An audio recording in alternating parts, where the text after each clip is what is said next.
Hello students, how are you. Hope so आप सब बहुत अच्छे होंगे।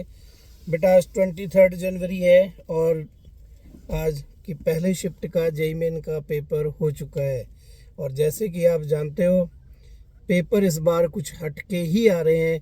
तो 23 जनवरी के जो फर्स्ट शिफ्ट का पेपर आया है, कमाल का पेपर आया है। मैथ ने रुलाया है, केमिस्ट्री ने चौंकाया है। हाँ, कुछ हद तक मैं कह सकता हूँ कि फिजिक्स ईजियर आई है जो मैंने पेपर देखा है।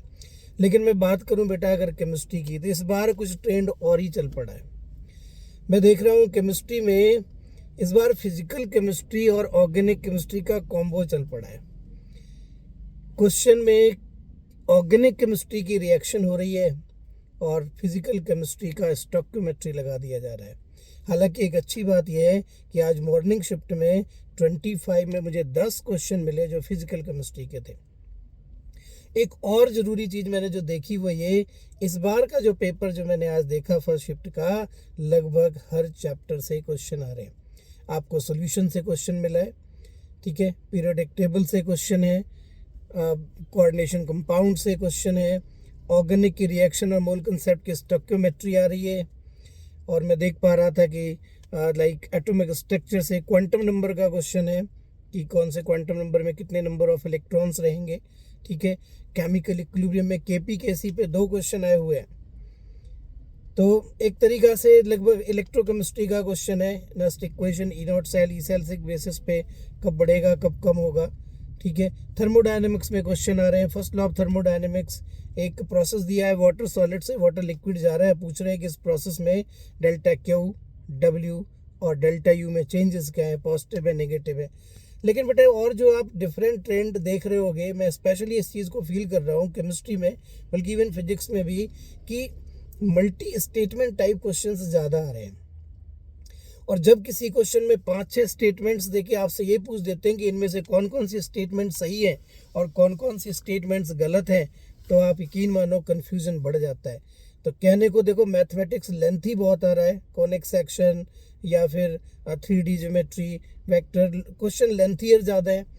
केमिस्ट्री में लोग ट्रिकी कर रहे हैं, मैं ट्रिकी के साथ साथ कहूँगा केमिस्ट्री जिनको आती है उनके लिए टाइम कंज्यूमिंग भी है, क्योंकि आपको ईच एंड एवरी स्टेटमेंट को ध्यान से पढ़ के फिर देखना है कौन से करेक्ट है कौन से इनकरेक्ट है। हालांकि देखो ऑर्गेनिक केमिस्ट्री समझ से परे इस बार जो आ रही है, क्योंकि उसमें फिजिकल केमिस्ट्री का कंसेप्ट आ रहा है। एक ऑर्गेनिक केमिस्ट्री में जो क्वेश्चन भी आ रहे हैं ना, एक सीक्वेंस क्वेश्चन आ रहे हैं। कोई एक कंपाउंड देख करके रिएजेंट से ए बनाया, बी बनाया, सी बनाया, लास्ट में डी बनाया, पूछ देते हैं डी का मास बताओ। मतलब अगर आप बीच में कोई भी स्टेप मिस कर जाते हो तो आपका क्वेश्चन गलत हो गया। तो बेटा देखो, आज बसंत पंचमी का दिन है, आप सबको हैप्पी बसंत पंचमी, हैप्पी सरस्वती पूजा। और देखो पश्चिम बंगाल में आज पेपर नहीं हुआ है, सुबह की शिफ्ट का पूजा करके उसका देखते हैं क्या है, बाद में कोई उसकी अलग शिफ्ट या कुछ क्या बनता है। लेकिन ओवरऑल आज सुबह बारिश का भी मौसम है, इधर पंजाब में चल रहा है, तो अच्छा है। एग्ज़ामिनेशन हॉल में आपको बढ़िया एक अच्छा सा मौसम मिलेगा और जैसे कि पेपर के लिए भी एक अच्छा मूड चाहिए वो मिलेगा, लेकिन क्वेश्चन पेपर मिलते ही मूड चेंज हो जा रहा है। तो देखो बेटा, जो ट्रेंड्स है मैं पहले बताया कि जो चैप्टर्स आपको पहले बता दिए गए ऑलमोस्ट उन्हीं से आ रहा है। और पेपर का मैं एक और देख रहा हूँ कि पेपर सेट भी वैसे ही हो रहा है।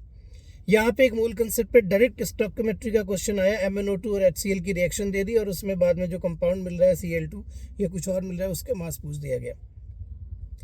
तो एक बार आप जो पुराने पेपर हो रहे हैं, जिन बच्चों के अभी शिफ्ट में रह गए हैं, आप ये मान के चलो कि अगर आप पुराने पेपर भी साथ साथ सॉल्व करते जा रहे हो तो आपको एटलीस्ट 5 से 10 question similar pattern, similar concept पर सब्जेक्ट मिल सकते हैं। तो मेरी आप सबको यही सलाह है कि पुराने पेपर एक बार करके ज़रूर आप जाइए, जिनकी अभी शिफ्ट्स बाकी है।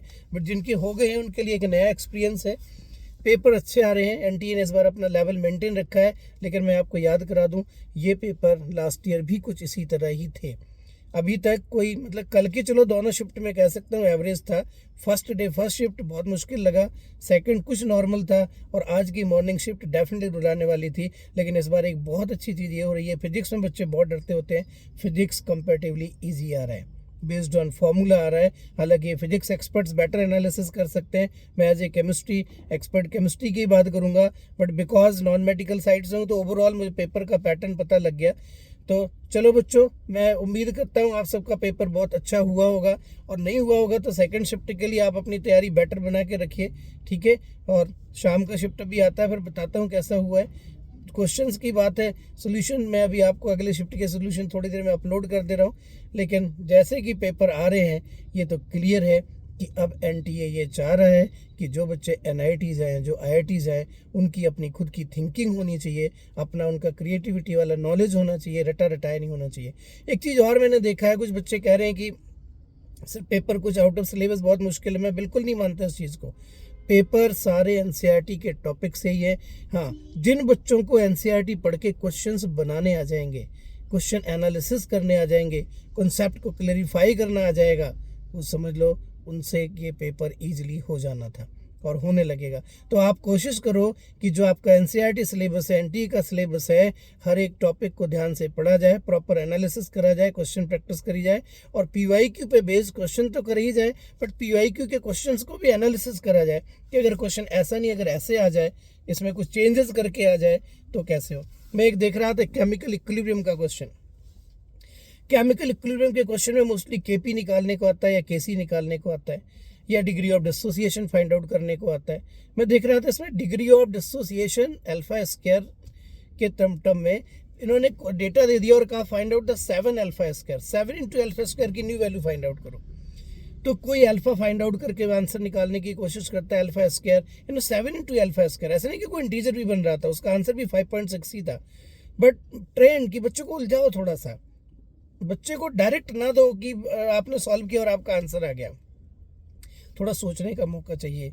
ये सारी चीज़ें हैं। एक क्वेश्चन है जिसमें 2 इक्वेशंस बना के 2 लाइक स्टेटमेंट दे करके उन पे दोनों पे अलग अलग डेटा ले लिया। मैं क्वांटम नंबर का क्वेश्चन देख रहा था, इन्होंने 2 क्वांटम नंबर्स दे दिए और इन्होंने पूछा इन दोनों क्वांटम नंबर्स के कितने इलेक्ट्रॉन्स हो सकते हैं। 2 ऑप्शंस थे, एक में एम और एल की वैल्यू दे दी और एक में एन एल एम एस, तो चारों की वैल्यू दे दी। और आपको पता है पॉलीज एक्सक्लूजन प्रिंसिपल क्या है, किसी भी इलेक्ट्रॉन का यूनिक क्वांटम नंबर सेट होता है।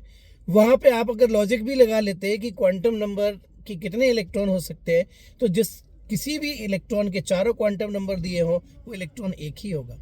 पॉलीज एक्सक्लूजन प्रिंसिपल में कहा गया no 2 electron can have all 4 quantum numbers same. So dear students, आगे के जिनके शिफ्ट्स रह गए थोड़ा सा टेक्निकली पढ़ो, क्वेश्चंस जो करंटली हो चुके हैं उनको जरूर करके जाओ। मिनिमम 10 से 15 क्वेश्चन का आपको एडवांटेज होगा।